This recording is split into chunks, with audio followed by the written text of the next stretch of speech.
가정은 교회의 근본이요 사회의 기초가 됩니다. 우리는 바깥의 상처를 받고 피곤해서 집으로 돌아옵니다. 그래서 가정은 위로와 쉼을 얻을 수 있는 편안한 안식처가 되어야 됩니다. 이런 가정이 되려면 부부관계가 중요합니다. 오늘 본문은 단순히 부부윤리를 말하는 것이 아니라 참된 그리스도인의 부부관계를 말하고 있습니다. 그리스도인 부부는 그리스도의 인격을 닮아서 서로 사랑하고 순종하는 관계가 되어야 된다고 말하고 있습니다. 오늘 본문이 우리에게 가르쳐주는 교리는 이것입니다. 그리스도인 부부는 주 안에서 서로 순종해야 한다. 그리스도인 부부는 주 안에서 서로 순종해야 합니다. 이것이 오늘 본문이 우리에게 가르쳐주는 교리입니다. 고린도서 3장과 에베소서 5장은 병행 본문이라고 말씀드렸습니다. 바울은 고린도서 3장에서 말씀 충만을 말한 후에 사람들과의 관계에서 순종을 말하고 있고, 에베소 5장에서는 성령 충만을 말한 후에 사람들과의 관계에서 순종을 말하고 있습니다. 이것은 우리가 말씀 충만하고 성령 충만해야 주 안에서 서로 순종할 수 있다는 뜻입니다. 바울은 에베소 5장 21절에서 그리스도를 경외함으로 피차 복종하라고 말한 후에 부부관계, 부자관계, 주종관계에서 서로 복종하라고 말하고 있습니다. 바울이 이렇게 말한 것은 그리스도께 복종하는 사람만이 사람들과의 관계에서 서로 복종할 수 있다는 것입니다. 그리스도께 복종하지 않는 사람은 부부관계, 부자관계, 주종관계에서 절대로 복종할 수 없습니다. 오늘 본문은 단순히 가족윤리가 아니라 그리스도의 통치가 부부관계에서 어떻게 나타나는가를 보여주는 중요한 말씀입니다. 첫 번째로 우리는 지난 시간 18절을 통해서 경건한 아내는 주 안에서 남편에게 복종해야 한다는 것을 배웠습니다. 아내는 주 안에서 남편에게 복종해야 됩니다. 18절 아내들아 남편에게 복종하라. 이는 주 안에서 마땅하니라. 지난 시간에도 이 말씀에 많은 오해가 있다고 말씀드려서 주의를 말했습니다. 성경은 아내에게 주 안에서 남편에게 복종하라고 말했습니다. 이것은 절대적인 명령이 아니라 조건적인 명령이에요. 이는 주 안에서 마땅하니라. 이것은 남편이 아내에게 복종해야 할 범주를 말하는 것일 뿐만 아니라 오직 아내의 남편에 대한 복종의 정당성은 주 안에서 뿐이라는 점을 말하고 있는 것입니다.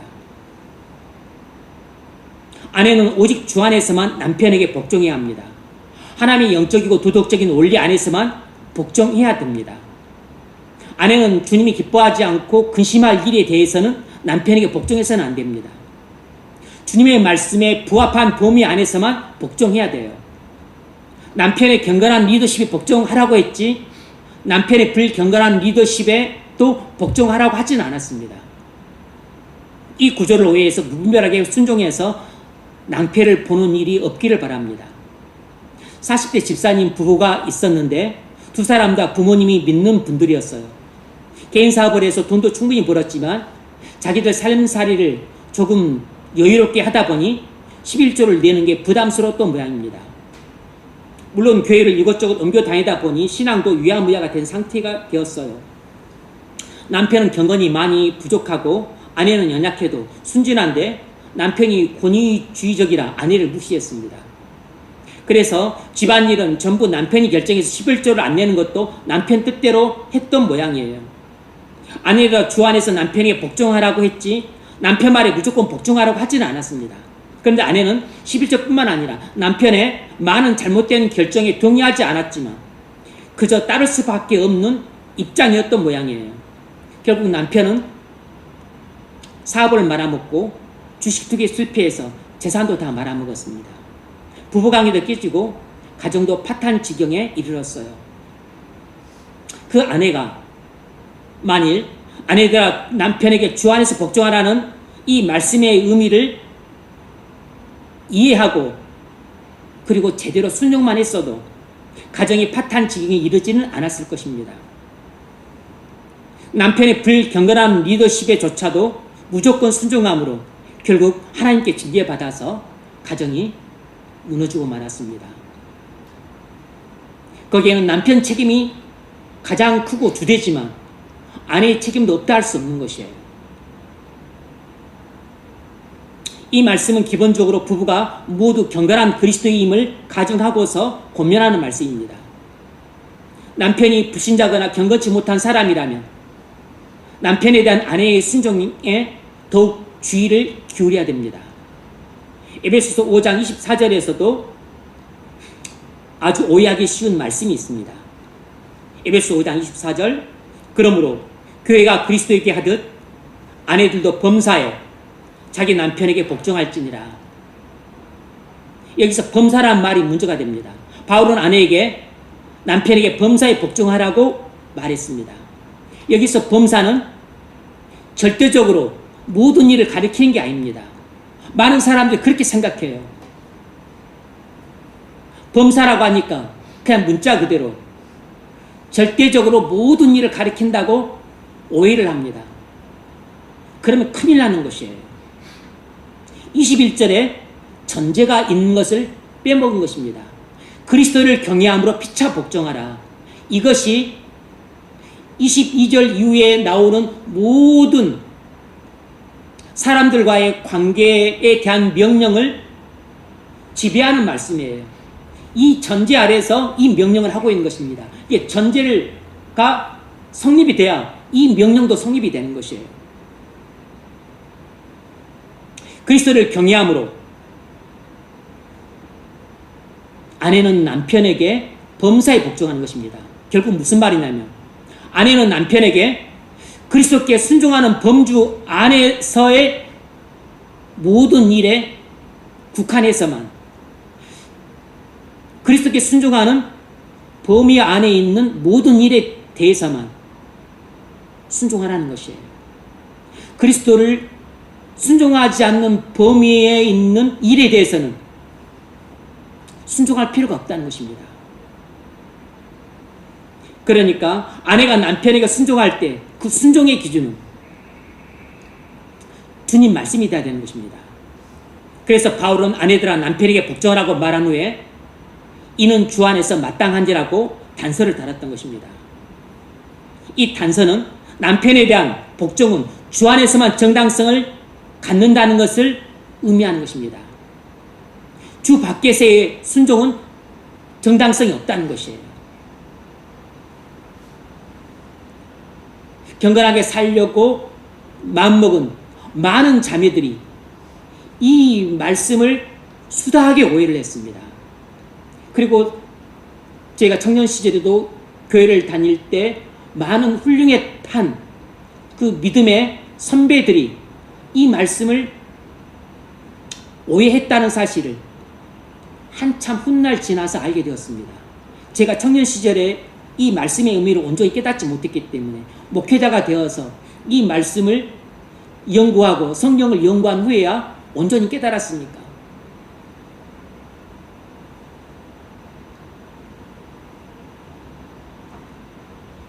교회 선배 누나들이 저한테 참비야 나는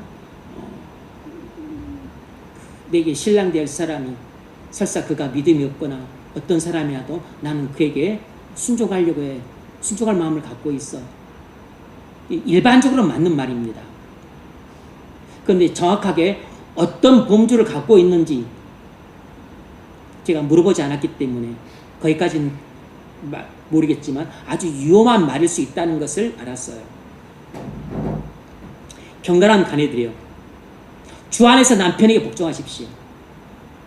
경건한 아내가 될 여러분, 남편의 경건한 리더십에 복종하십시오. 남편의 불경건한 리더십에는 복종하면 안 됩니다. 주님이 그렇게 말씀하신 적이 없어요. 경건한 아내라면 남편의 불경건한 리더십에 복종하지 않을 권리가 있고 의무가 있습니다. 본인이 그 권리와 의무를 제대로 이해하지 못하고 행사하지 못하면 그 책임은 본인이 져야 됩니다.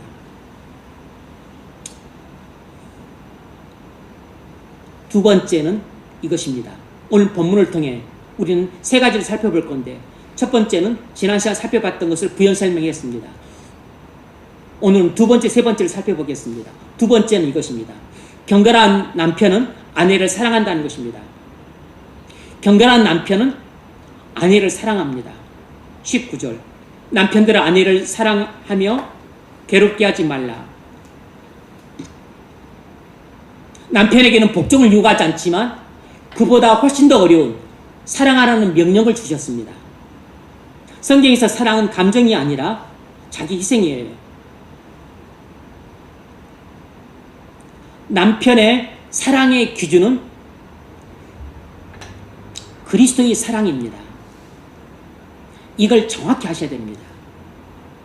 남편이 아내를 사랑하는 기준은 그리스도께서 교회를 사랑하는 그 수준이에요. 바울은 남편의 아내에 대한 사랑의 기준을 말합니다. 에베소서 5장 25절. 남편들아 아내 사랑하기를 그리스도께서 교회를 사랑하시고 그 교회를 위하여 자신을 주심같이 하라. 남편의 아내 사랑의 기준은 그리스도의 교회의 사랑의 기준과 똑같다는 것입니다. 그래서 그리스도께서 교회를 위해서 자기 전체를 주셨던 것처럼 남편도 아내를 위해서 자기 몸 전체를 바쳐야 된다는 것입니다. 나중에 나오는데 아내는 남편의 몸이에요. 그리고 아내의 머리는 남편이고 남편의 몸은 아내와 같기 때문에 남편이 아내를 사랑하는 것은 사실상 남편이 자기 몸을 사랑하는 것 같은 것입니다. 그래서 바울은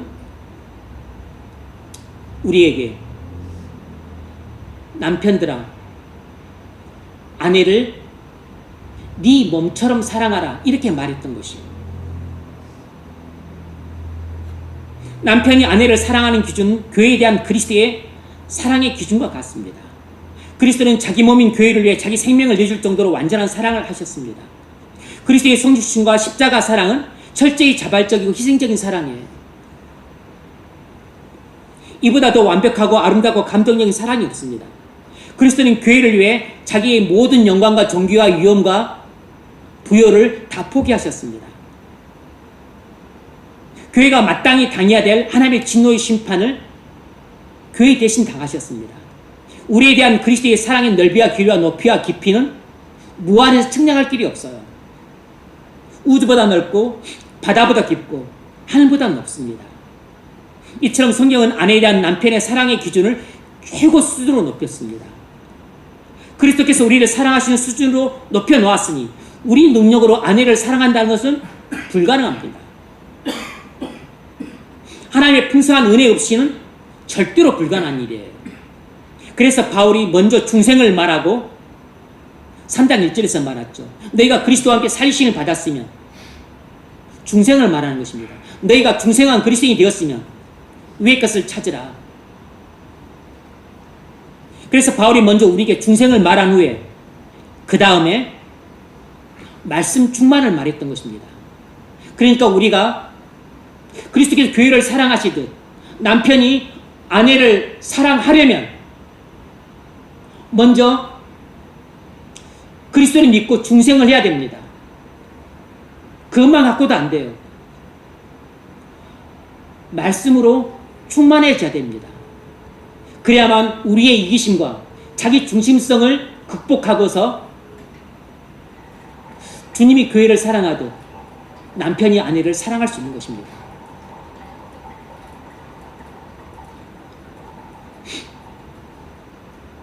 중생과 말씀 충만이 없으면 남편이 아내를 그리스도의 교회를 사랑할 수 없기 때문이에요. 인격이 변해야 행위가 변합니다. 그리스도처럼 인격이 변해야 그리스도 같은 사랑을 할 수 있습니다. 많은 사람들이 골로새서 말씀을 읽든 에베소서 말씀을 읽든 남편들은 아내를 사랑하기를 그리스도께서 교회를 사랑하시고 위하여 자신을 주신 것 같이 하라. 이 말씀을 건성으로 듣습니다. 대부분 주마 간삼격으로 읽고 쑥 지나가요. 그냥 뭐 남편이니까 아내 사랑하시면 됐지, 꼭 그리스도께서 교회를 사랑하시는 것처럼 사랑해야 되나, 마음속으로 전부 그런 생각을 갖고 있습니다. 아이고, 어떻게 그리스도가 교회를 사랑하시던 네가 아내를 사랑할 수 있어? 그런 것은 애시당초 불가능해요. 아예 제껴놔 버립니다. 그러면 이 성경을 읽으나 마나예요. 그러면 이 설교를 들으나 마나입니다. 어차피 못할까 제껴놓은 말씀이라면 뭐하러 설교를 듣습니까? 어차피 불가능할 것이라고 딱 덮어버리면 이 말씀은 쓸데없는 말씀인 것입니다. 그러나 주님의 말씀 1.1획도 땅에 떨어지지 않아요. 우리 힘으로는 절대로 불가능하다는 사실을 알아요. 하지만 하나님의 풍성한 은혜가 임하면 불가능이 없습니다. 이걸 믿는 것이 믿음이에요. 여러분도 지금 못하지만 저도 못합니다.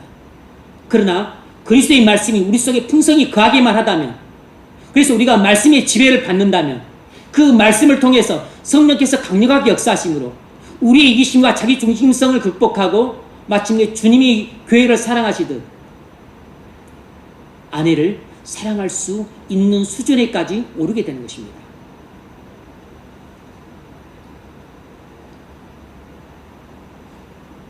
역시 남편에 대한 아내의 순종의 기준도 그리스도에 대한 교회의 순종의 기준과 같습니다. 역시 아내에게도 남편에게 최고의 순종의 수준을 요구하셨습니다. 적당한 순종이 아니에요. 아내들아, 남편에게 복종하기를 죽게 하듯 하라 했습니다. 근데 대부분 우리는 뒤에 죽게 하듯 하라 여기서 딱 떼버리고 아내들아 남편에게 복종하라 이것만 달달달 외우고 알고 있습니다. 성경은 엄밀하게 아내의 남편에 대한 복종의 기준을 교회가 주님께 복종하는 그 최고 수준의 기준으로 올려놨는데 그 개념치 않습니다.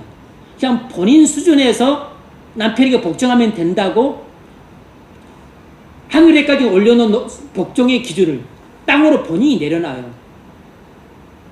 그건 주님 말씀을 전혀 순종하지 않는 것입니다. 아내 역시 중생하고 말씀 충만해야 남편에게 주 안에서 최고의 순종을 할 수 있습니다. 그리스도는 교회를 위해 자신을 내주셨습니다.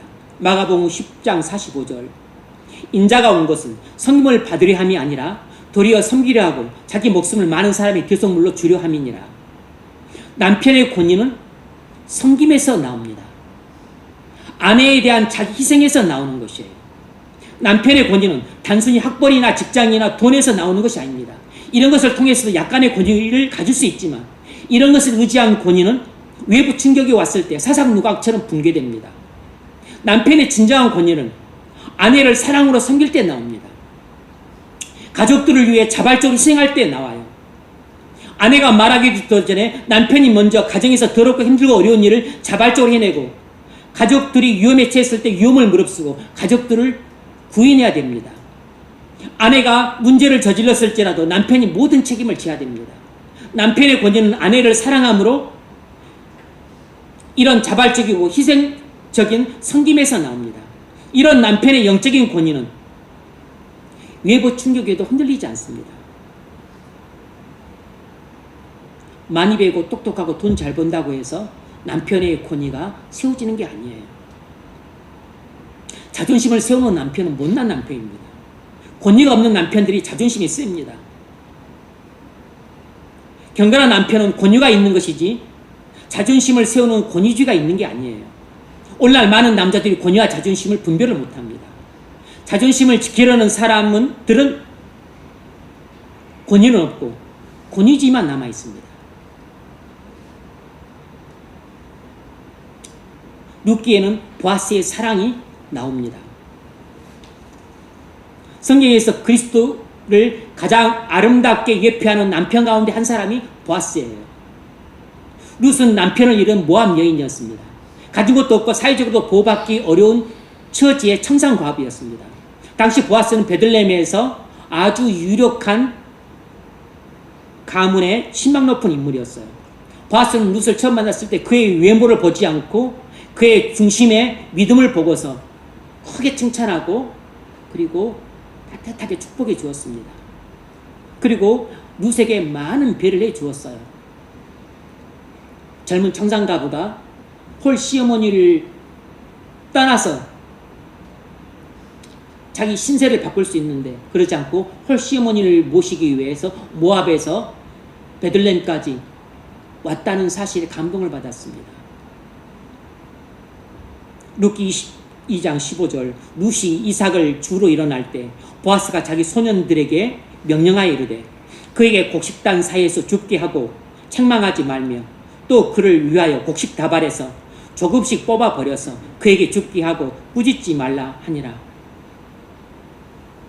당시 가난한 나그네들과 그리고 여인네들과 그리고 자기 농지가 없는 그 연약한 자들은 추수할 때 추수꾼 뒤를 따라다니면서 그 논바닥에 떨어지는 그 추수 나달들을 긁어 모아서 그것으로 연명을 했습니다.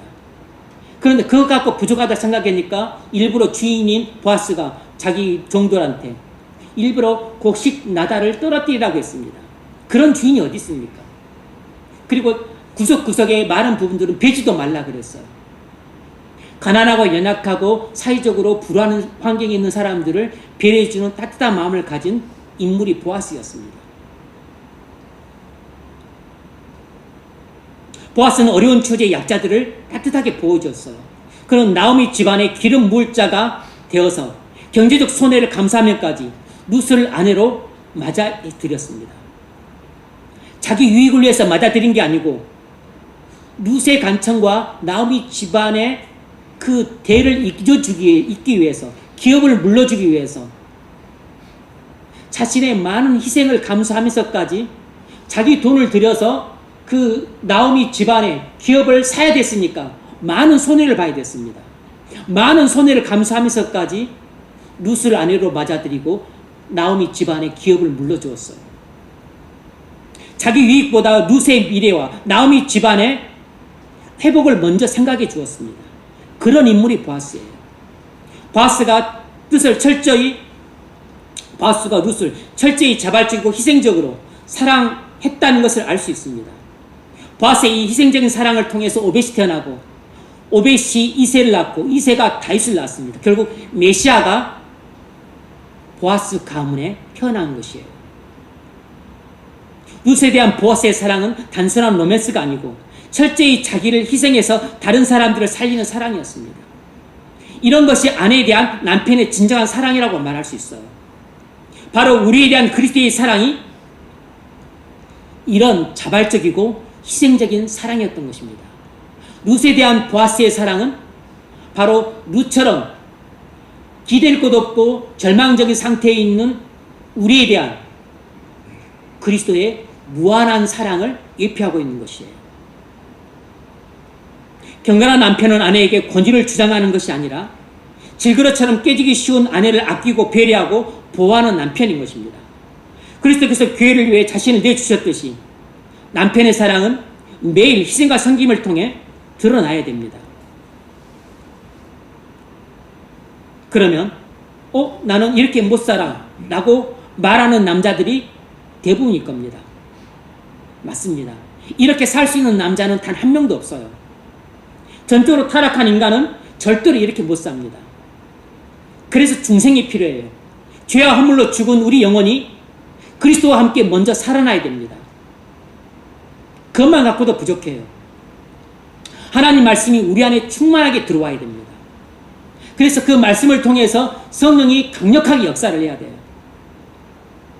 그래야 우리 능력으로 불가능한 이런 사랑을 사랑하는 아내에게 해줄 수가 있습니다.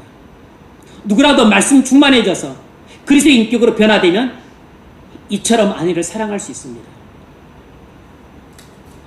남편들아, 아내를 사랑하기를 그리스도께서 교회를 사랑하시고 위하여 자신을 주신 것 같아라 할 때 아내에 대한 나의 사랑이 얼마나 피상적이고 얼마나 파편적이고 그리고 얼마나 자기 중심적이고 이기적이고 그리고 조잡한 사랑이었는가를 깨달을 수 있게 됩니다. 그걸 아직까지도 우리가 깨닫고 있지 못하다면 우리는 영적으로 눈물을 있는 소경입니다. 영적으로 귀가 먼 귀머거린 거예요. 이 말씀 하나만 제대로 깨달아도 나는 정말로 형편없는 남편이구나. 나는 정말로 땅바닥을 기어다니는 아주 저급한 수준의 남편이구나 라는 사실을 깨닫고 가슴을 치며 해결하게 됩니다. 내가 이렇게 저급하게 사랑했음에도 불구하고 아내는 나를 이렇게 아껴주고 따라주었구나.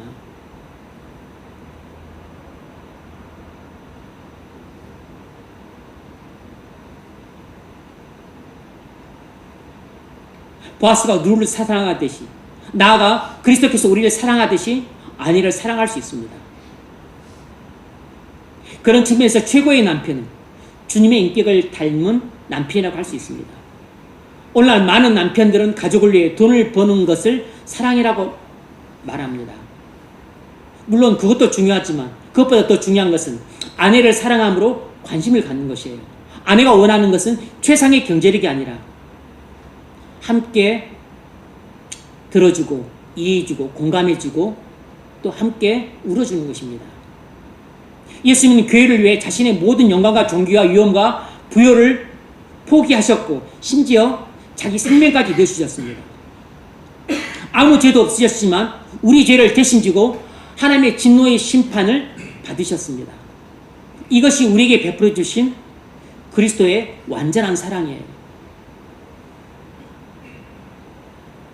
그래서 우리에 대한 그리스도의 사랑은 하늘에까지 닿아 있습니다. 온 우주 끝까지 닿아 있어요. 우주보다 더 넓은 것입니다. 남편도 아내를 위해서라면 자기 시간과 편안함을 포기할 수 있어야 됩니다. 아내가 허리가 휘도록 집안일하고 청소하는데 남편은 소파에 자빠져서 뒹굴거리는 것은 남편을 사랑하는 것이, 아내를 사랑하는 것이 전혀 아닙니다. 아내를 사랑한다면 자존심과 고집을 버려야 됩니다. 자기가 하고 싶어도 아내가 싫어하고 괴로워하면 그 일을 포기해야 됩니다. 자기 시간과 편안함을 포기하지 않으면서 아내를 사랑한다는 것은 아내를 조금 사랑하는 것입니다. 자존심과 고집을 버리지 않으면서 아내를 사랑한다는 것은 아내를 진정으로 사랑하는 것이 아니고 피상적으로 사랑하는 것이에요. 목이 눈물만큼 사랑하는 것입니다. 가정은 말뿐인 남편의 권위주의로 세워지는 것이 아니라 섬김과 희생을 통한 남편의 영적인 권위로 세워집니다. 십자가를 지지 않는 남편은 결코 그리스도를 닮을 수 없습니다. 십자가를 지는 남편이라야 그리스도를 닮은 남편이라고 할 수 있습니다.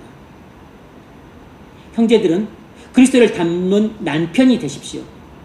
그래서 아내를 사랑하는 남편이 되시길 바랍니다.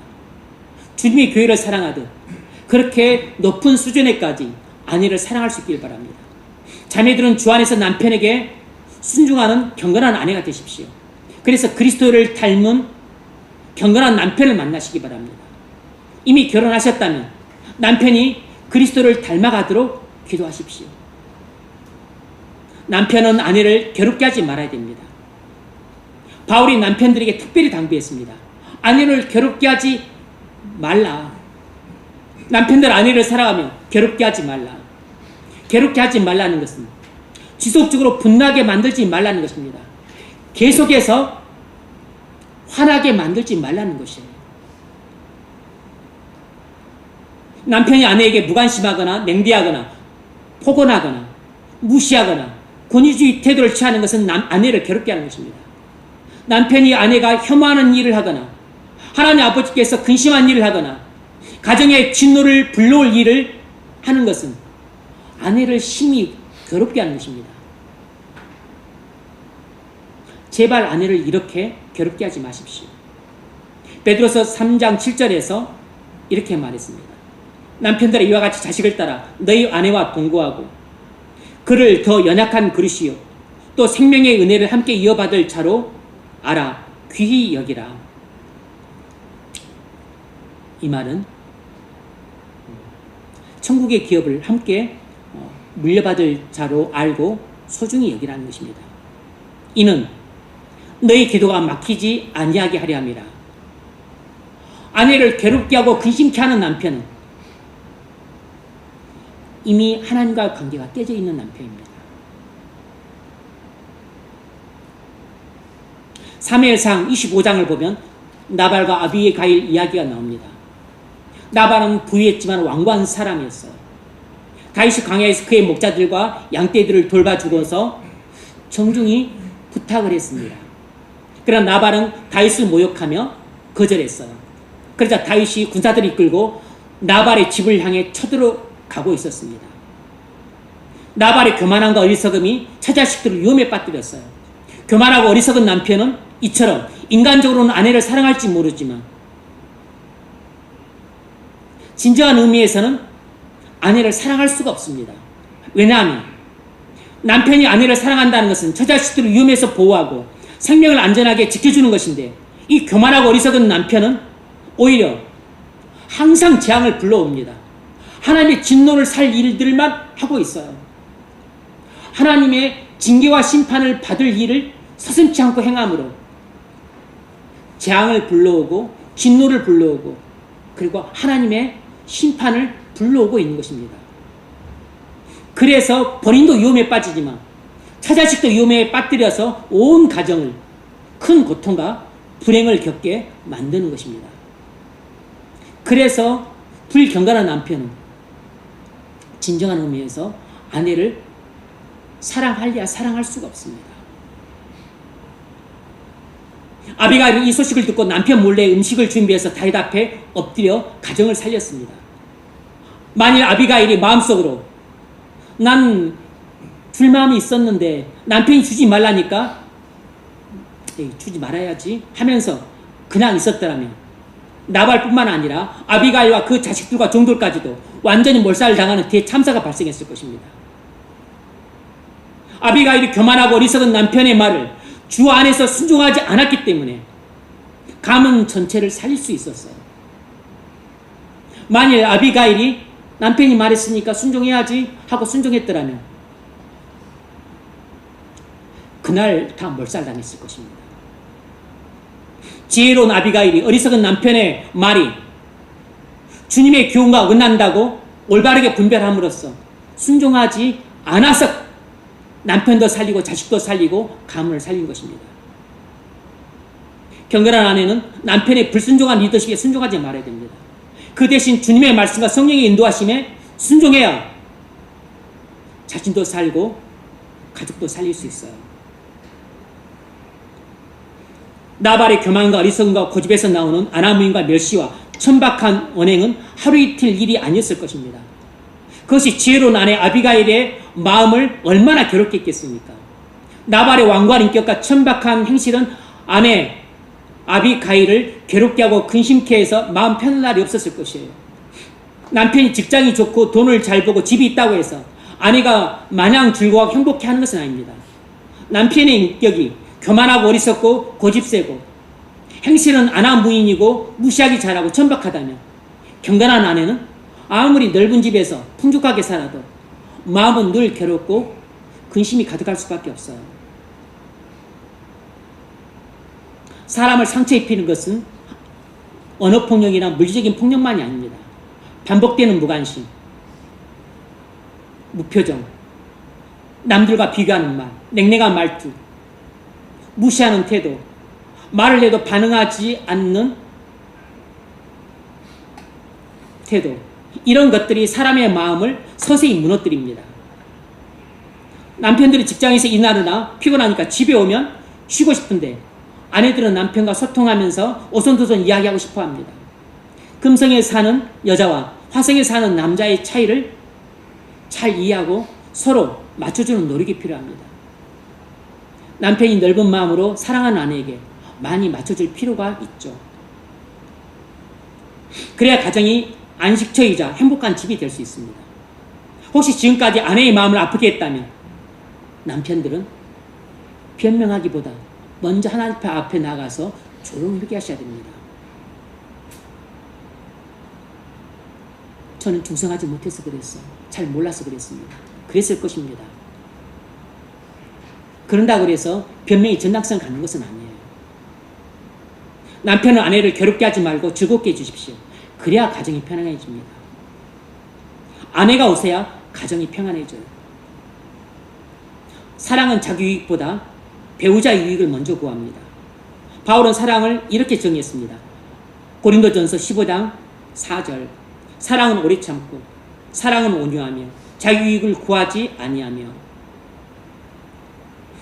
그리고 또 바울은 빌립보서 2장 4절에서 이렇게 말했습니다. 각각 자기 일을 돌볼 뿐더러 또한 각각 다른 사람의 일을 돌보아. 사랑은 자기 중심성과 이기심을 십자가에 못 박는 것입니다. 남편이 아내를 사랑하려면 먼저 자기 중심성과 이기심이 십자가에 못 박혀야 됩니다. 자기 중심성과 이기심이 뻘뻘 살아서는 절대로 아내를 사랑하려야 사랑할 수가 없습니다. 피상적으로, 건성으로 적당히는 사랑할 수 있는데 주님이 교회를 사랑하듯 그렇게 전심으로 그리고 희생적으로 사랑할 수는 없어요. 여러분이 아직 자기 중심성과 이기심이 십자가에 못 박히지 않았다면 여러분은 아직 남편으로 준비가 덜 된 상태입니다. 중생하고 말씀 충만하면 우리 속에 사랑도 충만해집니다. 그 결과 남편이 아내를 더욱 사랑할 수 있고 아내가 남편에게 주 안에서 더욱 순종할 수 있게 됩니다. 가정을 살리는 힘은 남편의 사랑입니다.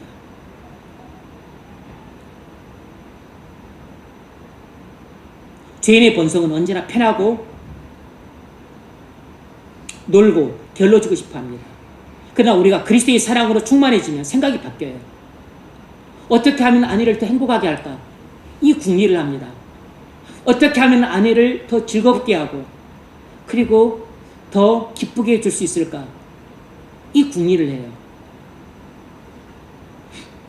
그래서 경건한 남편은 자신도 영적으로 성장하기 위해 만전을 기하지만 아내의 영적인 성장에도 관심을 갖고 간절히 기도합니다. 그런데 오늘날 교회 안의 현실은 남편들이 아내 치맛자락을 붙잡고 나오는 경우가 너무 많다는 것이에요. 처참하죠. 처자식들을 영적으로 이끌어갈 남편이 필요합니다. 여러분이 처자식들을 영적으로 이끌어갈 남편으로 잘 준비될 수 있기를 바랍니다. 본문을 통해 알 수 있는 세 번째는 이것입니다.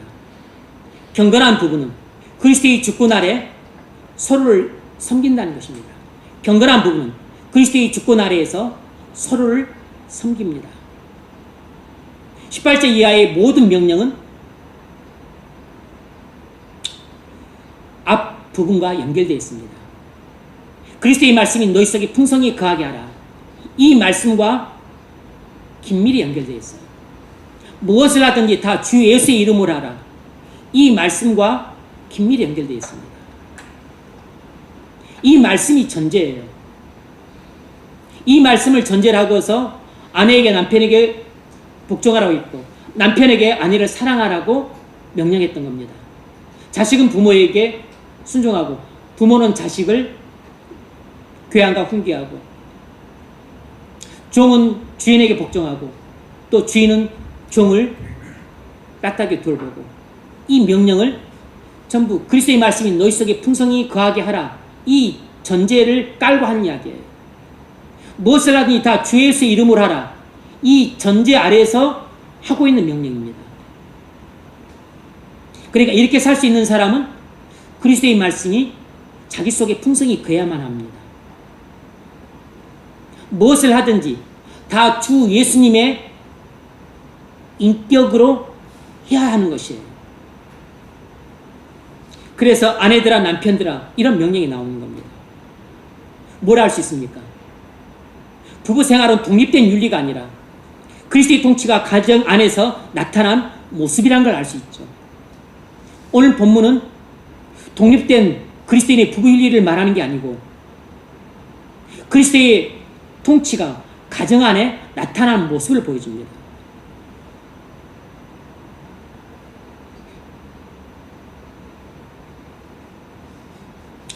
여자의 머리는 남자고 남자의 머리는 그리스도고 그리스도의 머리는 하나님이시라는 것을 꼭 기억하셔야 됩니다. 고린도전서 11장 3절 말씀이에요.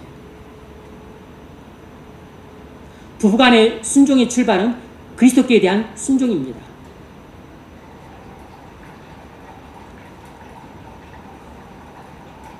에베소서는 그리스도를 경외함으로 피차 복종하라고 말한 후에 아내의 복종과 남편의 사랑을 말합니다. 이 말은 그리스도께 순종하는 아내가 남편을 순종할 수 있고 그리스도께 순종하는 남편이 아내를 사랑할 수 있다는 뜻입니다. 이것이 부부 사이의 서로 순종이에요. 부부가 그리스도를 경외하지 않고 순종하지 않는다면 그 부부는 서로 사이가 좋을지라도 성경이 말하는 순종과 사랑은 없는 불경건한 부부에 불과합니다.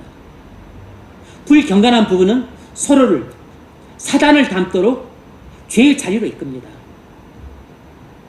사도행전에 나오는 아나니아 삽비라 부부가 바로 이런 부부였어요. 아나니아와 삽비라는 겉으로는 신앙이 좋은 부부처럼 보였습니다. 그 부부는 땅을 팔아 헌금했지만 헌금을 속이기로 합의를 했습니다. 문제는 부부가 죄를 짓는 일에 한마음이 되었다는 것이에요. 교인들은 몰랐지만 하나님은 아셨습니다. 베드로가 아나니아를 책망했어요. 사도행전 5장 3절.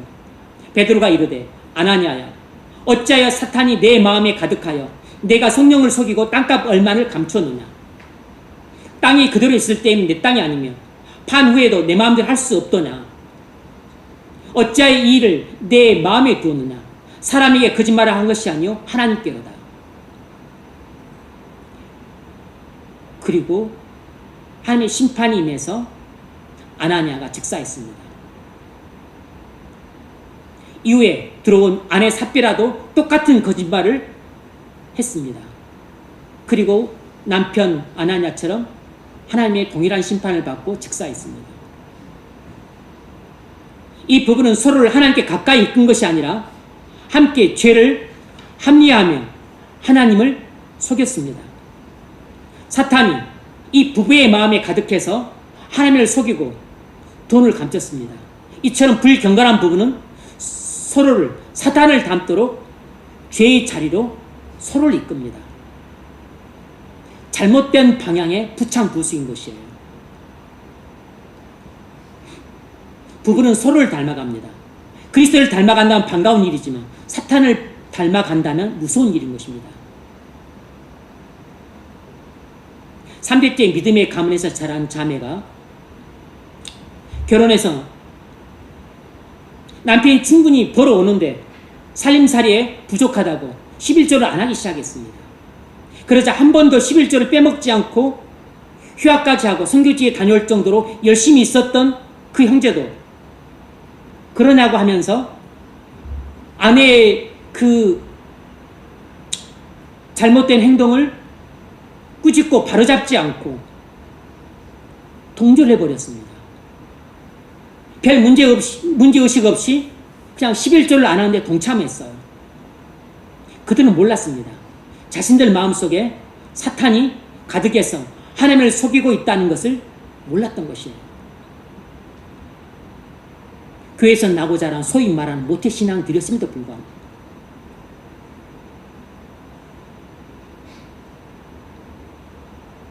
생활비가 부족하다고 자기들의 죄를 합리화하면서 하나님을 기만했습니다. 남편은 아내가 그렇게 하자고 하니까 자기도 그냥 따라가게 됐다고 말했습니다. 자기도 그렇게 될지 몰랐다는 것이에요. 그냥 어찌어찌 하다 보니까 아내가 말하는 대로 그냥 고개를 끄덕이면서 뭐 그러라고 그냥 아무 일도 아닌 듯이 구렁이 담넘어시 넘어간 것이에요. 그걸 작은 일로 여긴 것입니다. 아나니아 삽비라가 땅을 판 후에 하나님께 헌금하되 절반만 헌금하고 절반 감춘 것을 아무렇지 않게 여긴 것과 똑같은 것입니다. 이처럼 불경건한 배우자는 연약한 배우자를 사탄을 닮도록 죄의 자리로 이끕니다. 그래서 불경건한 배우자를 만나는 것은 위험한 일인 것이에요. 연약한 배우자가 불경건한 배우자에게 이끌려가는 것을 보면 마치 마귀에게 이끌려서 지옥에 가는 모습처럼 보입니다. 문제는 무엇을 닮아가느냐입니다. 그리스도를 닮아가면 함께 거룩해져서 천국에 들어가지만 사탄을 닮아가면 함께 지옥 구덩이에 빠져서 지옥에 떨어지는 것입니다. 부창부서가 믿음으로 이루어져야 가정이 흥하지, 부창부서가 불신으로 이루어지게 되면 가정은 순식간에 무너집니다. 그래서 사위든 며느리든 아무튼 누군가가 한 명이 잘못 들어오게 되면 그 한 사람 때문에 가정이 쑥대밭이 될 수 있는 것이에요. 부창부수가 항상 좋은 게 아닙니다. 노래창 딸을 쓴데 남편이 노래를 부르면 아내가 따른다는 뜻입니다. 유교 사회에서 나온 이야기고 오히려 이것을 덕담으로 여깁니다. 일반적으로는 덕담이지만 그러나 신앙적으로 옳게 있었을 때도 덕담이 되지만 불신 가운데 행해졌을 때는 부부가 함께 망하는 것입니다.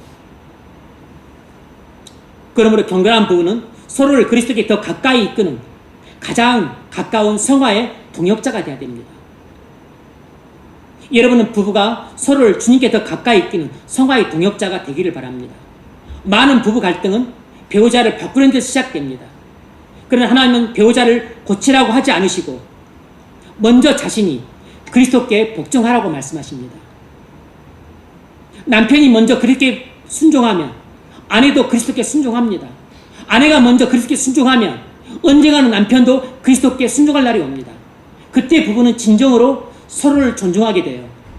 그 전까지는 진정한 의미에 있어서 서로를 사랑할 수도 없고 서로를 존중할 수도 없고 서로를 신뢰할 수도 없어요.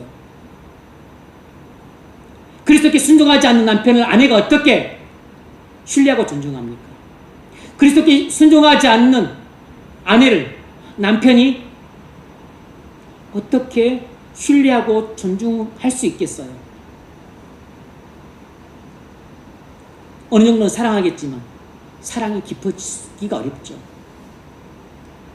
그리스도께서 가정의 중심에 계시면 남편의 자존심은 점점 사라지고 사랑은 점점 커집니다.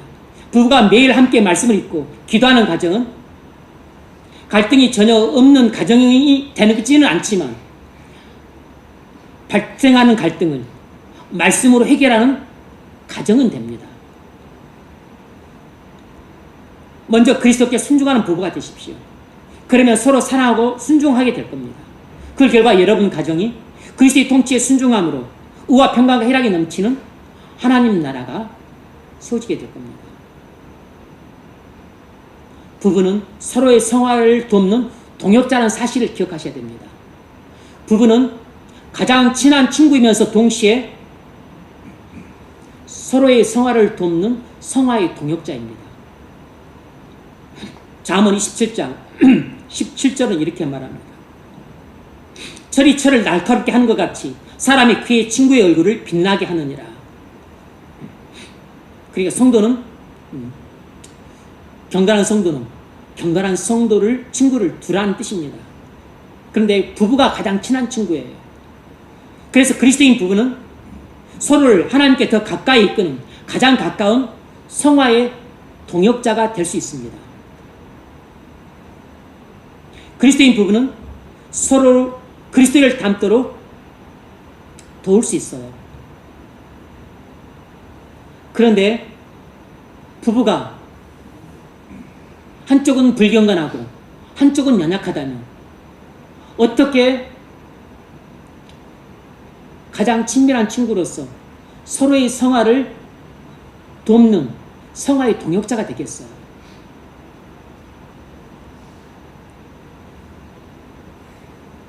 사도행전 18장에 나오는 아굴라와 브리스길라는 경건한 부부였습니다. 이 신약 성경에서 가장 아름다운 부부의 모습은 아굴라와 브리스길라라고 할 수 있을 정도입니다. 이 아굴라와 브리스길라는 신약에 이름이 6번이나 나와요. 무려 6번이 나옵니다. 아내 브리스길라가 남편 아굴라의 이름보다 먼저 나오는 것은 학자들 추정에 의하면 아마 브리스길라가 사회적 신분이 높거나 교육 수준이 높거나 또 신앙적으로 더 성숙했을 것이라고 추정합니다. 그들은 로마에서 추방된 후에 고린도에서 바울을 만나서 함께 천막을 만들며 교회를 섬겼습니다. 그들은 천막 제조업자로서 상당한 경제력을 갖고 있었어요. 이 경건한 부부는 신앙적 성숙과 상당한 경제력을 갖고 있어서 자연스럽게 로마에서 그들의 집은 교회가 되었고 선교의 거점이 되었습니다. 나중에 이 부부는 에베소서에서 아볼로에게 하나님 말씀을 잘 가르쳐 주었는데 이 에베소에서도 이 아굴라와 브리스길라의 집은 에베소 성도들의 모임의 장소가 되었습니다. 이 경건한 부부는 같은 믿음, 같은 목적, 같은 헌신으로 함께 하나님 나라를 섬겼습니다. 바울은 그 부부를 가리켜서 내 목숨을 위해 자기들의 목까지라도 내놓을 사람들이라고 말할 정도로 극찬을 했습니다. 이 경건한 부부는 그리스도의 주권 아래에서 서로 사랑하고 순종할 때 가정이 얼마나 강력한 복음의 통로가 되는지를 보여줍니다. 동시에 얼마나 행복한 가정이 되는지도 보여주고 있어요. 여러분, 결혼의 가장 큰 목적은 행복이 아니라 거룩입니다. 여러분, 행복해지고자 하는 목적으로 결혼하셨다면 그 결혼은 잘못된 목적으로 한 것입니다. 그런 결혼은 불행한 가정생활로 끝날 위험이 있어요. 지금이라도 결혼생활의 목적을 행복이 아니라 가정에 두십시오. 결혼생활의 목적에 포커스를 바꾸셔야 됩니다. 행복에서 거룩으로 바꾸셔야 돼요. 그렇게 지면 행복도 따라옵니다. 여러분, 행복이 아니라 거룩해지고자 하는 목적으로 결혼하셔야 됩니다. 그래야 행복이란 부산물도 저절로 따라옵니다. 거룩한 성도가 되고 거룩한 가정을 이루면 행복은 열매로 자연스럽게 맺힙니다. 우리가 사랑하는 배우자를 만났다고 해서 그냥 즐겁고 행복한 것은 아닙니다. 나나 배우자가 많이 준비가 안 됐고 부족하기 때문에 혼자 살 때보다 더 힘들기 쉬워요. 그런데 그 과정이 마냥 힘들기만 한 것은 아니고 우리를 연단시키는 훈련 과정이라는 사실입니다. 그래서 결혼 생활이 중요합니다. 하나님은 배우자를 통해 우리의 교만과 어리석음을 드러내십니다. 하나님은 배우자를 통해 우리의 미숙한 신앙과 못난 인격을 보게 하십니다. 하나님은 배우자를 통해 우리 혼자 배울 수 없는 사랑과 용서를 배우게 해주시고 인내와 기다림을 배우게 하십니다. 그래서 못난 배우자든 형편없는 배우자든 하나님이 내게 배우자를 곁에 두신 것은 꼭 내게 필요하기 때문이에요. 그러므로 배우자는 나를 힘들게 하는 사람이 아니라 나를 거룩하게 만드는 하나님의 도구입니다. 물러터진 나를 강철 같은 믿음을 가진 나로 연단시키기 위해 하나님이 예배해 두신 품무예요. 이 점이 중요합니다. 배우자는 단순히 나를 힘들게 하는 존재가 아니라 나를 거룩하게 만들기 위해 하나님이 예비하신 도구라는 사실을 기억하셔야 됩니다. 그래서 배우자가 신앙이 미숙하고 수준이 낮고 인격이 조금 모질하고 저급해도 너무 타박하지 마십시오. 그런 배우자조차도 하나님이 물러터진 내 믿음을 강철같은 믿음으로 바꾸기 위해서 내게 연단하는 풀무로 사용하는 거룩한 도구인 겁니다. 우리는 배우자의 못나고 수준 낮은 부분을 우리 마음에 들게 바꾸려고 합니다. 그러나 그렇게 하기보다는 하나님께서 배우자의 못나고 수준 낮은 부분을 통해서 나를 어떻게 성숙시키려고 하는지를 하나님께 물어야 됩니다. 우리가 하나님께 이렇게 물을 때 배우자의 못나고 연약하고 형편없는 부분조차도 내게는 도리어 성화의 기회가 됩니다. 우리가 이렇게 하나님께 수준 높은 질문을 할 때 부부싸움조차도 내게는 성화의 기회가 될 수 있어요. 경건한 가정은 하나님 나라를 드러냅니다. 그래요. 경건한 가정은 하나님 나라를 드러내게 되어 있습니다. 부부는 단순히 행복하게 살기 위해 결혼한 것이 아닙니다. 그리스도인들은 그리스도와 교회의 언약적 사랑을 세상에 보여주기 위해 부르심을 받았습니다. 이 말이 대단히 중요한 말이에요. 그리스도인들은 그리스도와 교회의 언약적 사랑을 세상에 보여주기 위해 하나님께 부르심을 받았습니다. 가정은 하나님 나라의 가장 작은 공동체예요. 남편이 그리스도를 닮아 사랑하고 아내가 그리스도를 신뢰하며 순종할 때 부부는 서로를 세우고 함께 그리스도의 통치 아래 살아갑니다. 이런 가정은 세상 속에서 주 예수 그리스도를 가장 선명하게 증언하는 표지가 됩니다. 그 이유는 경건한 부부가 그리스도의 주권 아래 각자에게 맡겨진 역할에 순종하며 서로를 섬길 때 이 부부의 삶이 그리스도와 교회의 언약적 사랑을 밝히 드러내주기 때문입니다. 남편의 아내에 대한 사랑이 교회에 대한 그리스도의 사랑을 드러내주고 남편에 대한 아내의 순종이 그리스도에 대한 교회의 순종을 드러내줍니다. 결국 아내와 남편의 이 관계는 그리스도와 교회의 언약적인 관계를 자녀들과 세상에 밝히 보여주는 하나님의 만드신 모델인 것입니다.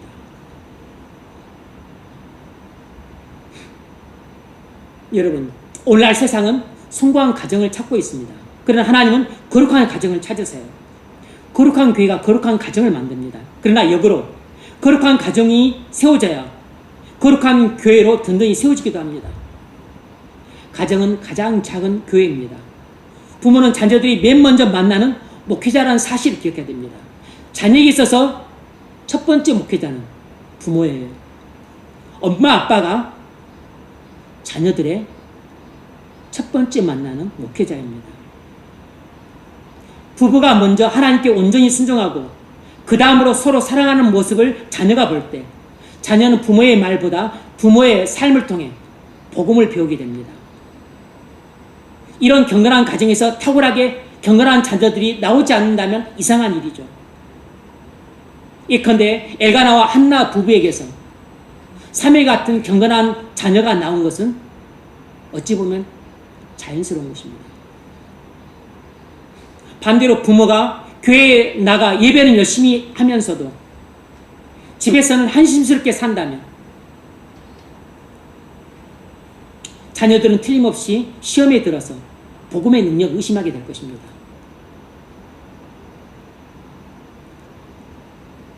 이것이 바로 많은 중직자들의 가정에서 믿음 없는 불경건한 자녀들이 나오는 중요한 이유 중에 하나입니다. 그러므로 경건한 부부는 단지 행복한 부부가 아니라 그리스도와 교회의 언약적 사랑을 세상과 다음 세대에게 증언하는 살아있는 증인들입니다. 가정에서 드러나는 주님에 대한 순종과 부부간의 사랑은 하나님의 나라 가정의 임해성을 보여주는 거룩한 표지가 되기 때문에 자녀들과 세상에 대한 가장 강력한 전도가 됩니다.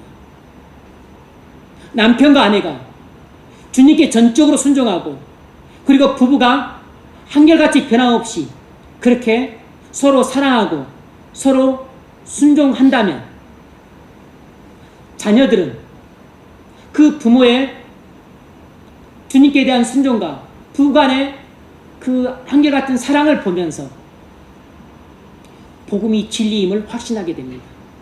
예수님이 살아계심을 확신하게 돼요. 하나님 나라가 정말 우리 엄마 아빠 마음에 세워졌다는 것을 굳게 믿게 됩니다. 그래서 주님에 대한 부부의 순종과 부부 서로 간의 사랑은 자녀들과 부모 형제들과 그리고 세상에 대한 가장 강력한 전도가 됩니다. 그리스도는 깨어진 가정을 회복시키는 참된 신랑이세요.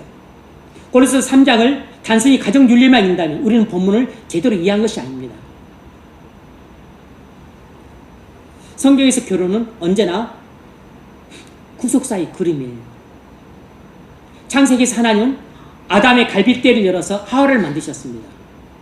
그러나 이것은 장차 십자가에서 옆구리를 찔리실 때 둘째 아담 예수 그리스도를 예표한 것입니다.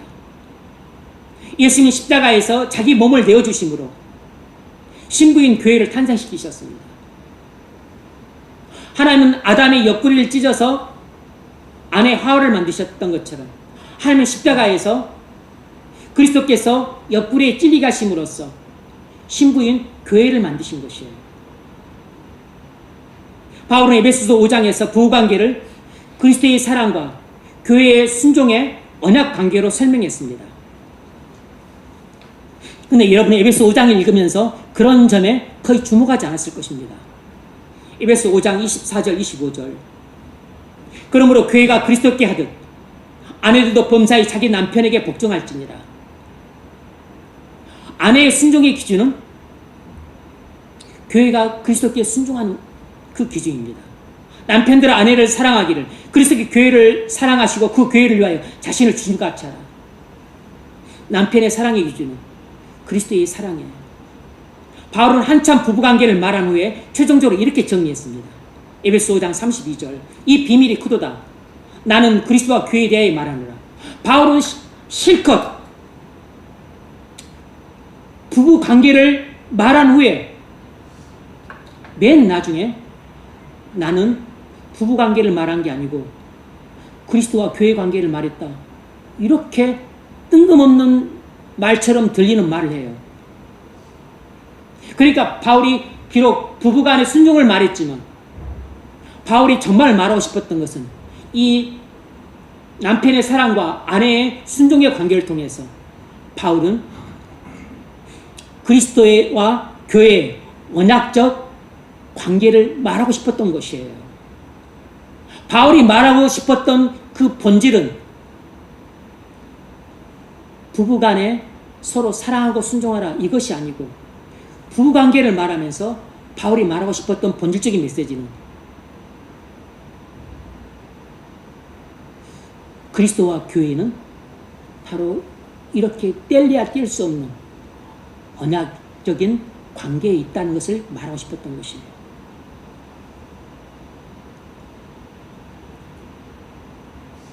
결국 모든 그리스도인 부부는 그리스도와 교회의 언약 관계를 보여주기 위해 하나님이 만드신 모델입니다.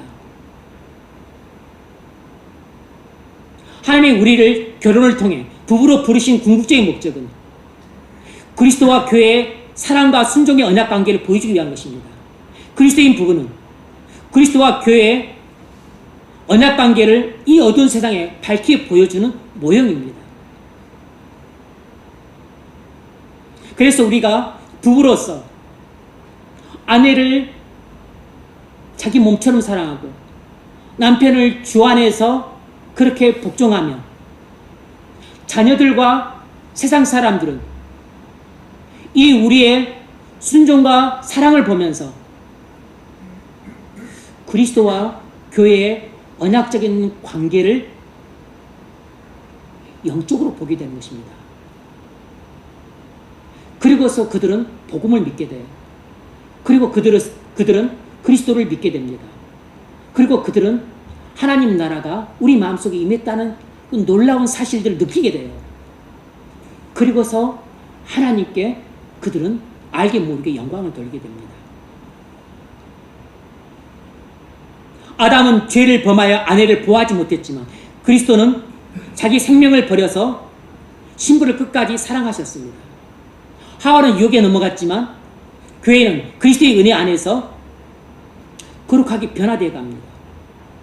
첫째 아담 안에서 가정이 깨졌지만 둘째 아담이신 그리스도 안에서 가정이 회복됩니다. 아담 안에서 실패했지만 그리스도 안에서 이 실패를 완전히 회복하게 됩니다. 그럼 오늘 본문은 단순히 아내는 사랑하고 아내는 복종하고 남편은 사랑하라는 윤리적 명령이 아닙니다. 먼저 그리스도께서 우리를 위해 행하신 일을 바라보라는 복음의 초청이에요. 여러분, 그리스도께서 여러분을 위해 행하신 일을 바라보십시오. 우리가 아직 죄인이었을 때도 그리스도께서는 우리를 사랑하사 우리 죄를 지시고 십자가에서 죽으셨습니다. 불경건한 우리를 끝까지 용납하시고 자신을 다 내주셨어요. 바로 이 복음을 믿는 사람이 그리스도께 순종할 수 있고 부부간에 서로 사랑할 수 있습니다.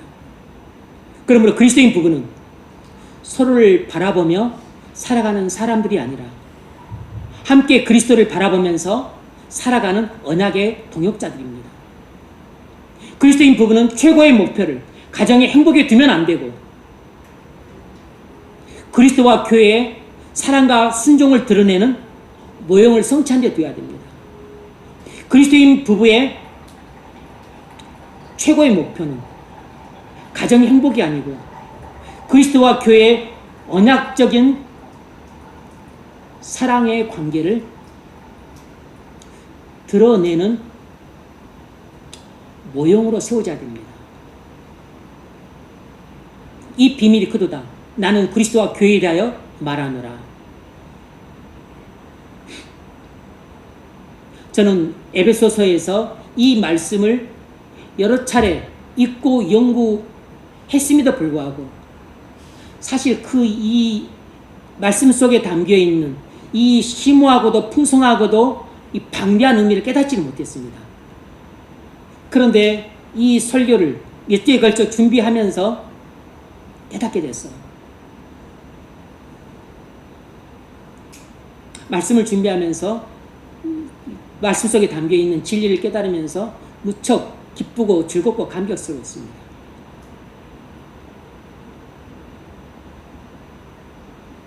그럴 때 하나님께서는 영광이 되고 가정에는 자연스럽게 행복이 덩굴째 굴러 들어오는 것입니다. 말씀을 믿겠습니다. 여러분, 겉보기 행복한 가정을 추구하는 세상은 사실 속으로는 경건한 가정을 간절히 기다립니다. 세상 행복한 가정들은 많이 있지만 경건한 가정들은 없기 때문이에요. 오늘 우리는 본문을 통해 하나님께서 원하시는 가정의 모습을 보았습니다. 경건한 아내는 주 안에서 남편에게 순종함으로 그리스도께 순종을 나타냅니다. 경건한 남편은 아내를 사랑함으로 그리스도의 사랑을 나타냅니다.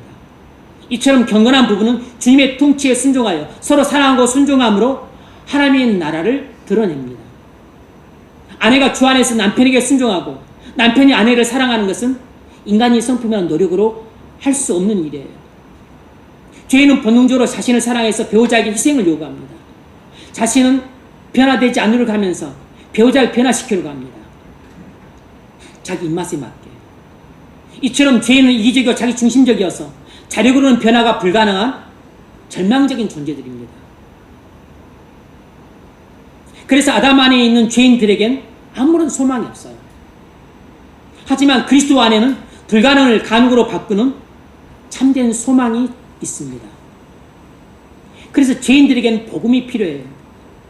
죄인들은 복음을 믿을 때에만 참된 소망을 가질 수 있습니다. 그리스도의 십자가의 피만이 우리 죄를 용서합니다. 그리스도의 부활만이 우리 죽은 영혼을 살립니다. 하나님의 은혜만이 우리 굳은 마음을 부드럽게 만듭니다. 하나님의 지극히 크신 능력만이 우리의 견고한 교만의 성체를 무너뜨릴 수 있습니다. 우리 모두에겐 복음이 꼭 필요합니다. 여러분뿐만 아니라 제게도 항상 필요해요. 우리에겐 매일같이 복음이 필요합니다. 그래서 매일 복음을 드려야 돼요.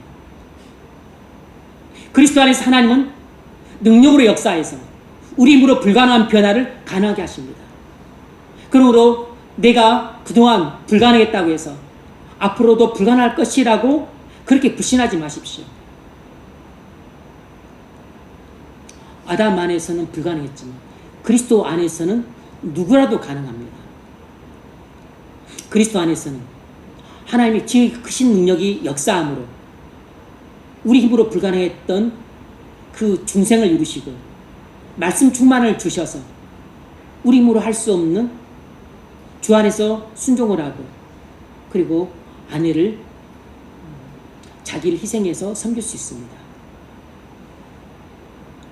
남편이 먼저 그리스도께 순종할 때 남편에게 영적인 권위가 생깁니다. 그러면 아내는 남편을 신뢰할 수 있습니다. 아내가 남편에게 순종하는 것이 한결 더 쉬워지고 즐거워집니다. 남편에게 즐겁게 순종하는 아내만큼 행복한 아내는 없습니다. 남편에게 어쩔 수 없이 그냥 울며 겨자 먹기로 도살장에 끌려가는 소처럼 그렇게 남편을 따라가는 아내만큼 불행한 아내도 없어요. 아내가 먼저 그리스도를 순종할 때 남편은 아내를 깊이 신뢰하게 됩니다. 말은 안 하지만. 그러면 남편은 아내를 더욱 사랑하게 됩니다. 더욱 아끼고 소중히 여기고 그래서 자기 몸을 희생해가면서까지라도 아내에게 좋은 것을 해주고 싶어요. 이처럼 그리스도인 부부는 자기 입맛에 맞게 서로를 변화시키기 위해 힘싸움하는 저급한 사람들이 아니라 그리스도 안에서 함께 변화를 받아가는 거룩한 사람들입니다. 남편과 아내가 날마다 위의 것을 찾을 때 성령의 능력으로 주님께 기쁘게 순종할 수 있습니다. 남편과 아내가 날마다 말씀으로 충만해질 때 성령의 능력으로 서로 사랑하고 순종할 수 있습니다. 우리 힘으로는 불가능하지만 그리스도 안에서 성령의 능력으로는 얼마든지 가능해요. 부부의 사랑과 순종은 아담 안에서 불가능하지만 그리스도 안에서는 얼마든지 가능합니다. 이런 가정은 단지 화목한 가정에 머물지 않고 경건한 가정으로 세워질 것입니다. 이런 가정은 그리스도와 교회의 언약적 사랑을 세상에 증언하는 증인이 됩니다. 이렇게 경건한 가정들이 세워질 때 교회가 더욱 거룩해지고, 교회가 거룩해질 때 세상에 하나님 나라가 더욱 왕성히 임할 것입니다. 하나님께서 회복시키라고 한 것은 한 가정만이 아니에요. 가정을 통해 교회를 세우시고 교회를 통해 세상을 변화시키라는 것입니다. 그러면 오늘 본문은 단순히 부부 생활 지침이 아닙니다. 윤리적인 교훈이 아니에요. 그렇게만 주석하는 주석책들도 많습니다. 대부분이 이렇게만 주석을 하고 있어요. 오늘 본문은 부부관계를 통해서 세상에 그리스도와 교회의 언약관계를 보여줌으로써 하나님 나라의 영광을 보여주는 데 목적이 있습니다. 바울은 우리에게 부부관계를 통해서 그리스도와 교회의 언약관계를 보여줌으로써 하나님 나라를 드러내고 궁극적으로 하나님의 최고의 영광을 보여주는 데 목적이 있습니다. 여러분, 그리스도인 부부가 되셔서 먼저 주님께 순종하고 그 다음에 서로 사랑하고 순종하십시오. 그래서 여러분 부부관계를 통해서 자녀들과 세상에 그리스도와 교회의 언약관계를 보여줌으로써 하나님 나라의 영광을 온전히 드러내시길 주의 이름으로 축원합니다.